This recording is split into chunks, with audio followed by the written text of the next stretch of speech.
a little midweek reminder about the passage in Philippians that we mentioned on Sunday to memorize, and it's Philippians chapter 4, verses 4 through 9. And in this passage, it's really rich and deep, and just wanted to squeeze a little bit out of it. There's so much to squeeze out, and I won't take up too much time to really go through everything that we could in this passage, but I do want to point out a few things that may help you as you're memorizing this. Just this idea of rejoicing, this idea of joy. Obviously, it's something that's so critical to the Christian life. It's hard to delight in God, yet not be joyful, and I think sometimes we make the mistake that thinking that joy is just an emotion, and it's not just an emotion. I just can't produce joy because I will it to happen. It's not a feeling only. It's a deep down confidence in God, that God is near and that he loves us and he cares about us and he's in control.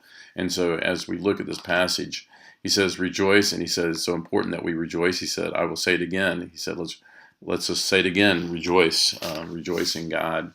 And so critical that we find our joy in God and in God alone, and in the fact that he does care about us and that he is involved in everything and every aspect. I think a lot of the times we lose joy because we lose purpose.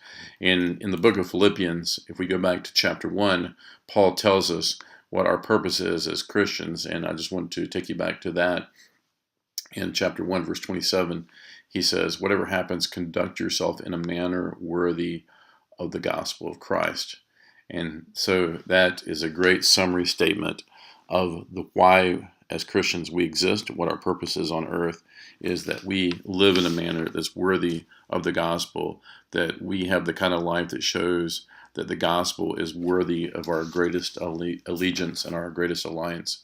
And so if we ask ourselves that question, is that truly our driving motivation every day when we get up? Is that really our purpose?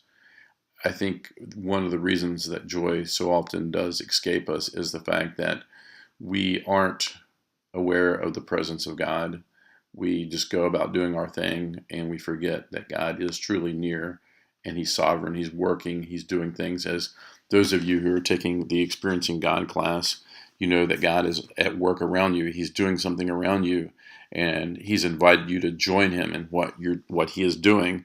And so we can either, with our blinders on, go about our day to accomplish our task, or we can look up with our spiritual eyes. As Jesus said in the passage to Revelation, we have ears to hear what the Spirit is telling us to do and how to live, and that we live our lives with his presence being in the forefront of our mind.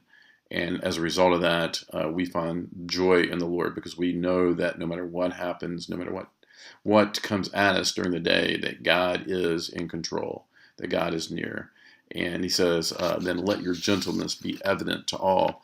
And that's kind of an unusual little phrase stuck here in this passage, but I think what he's saying is that we should have this attitude toward people of mercy and patience and understanding.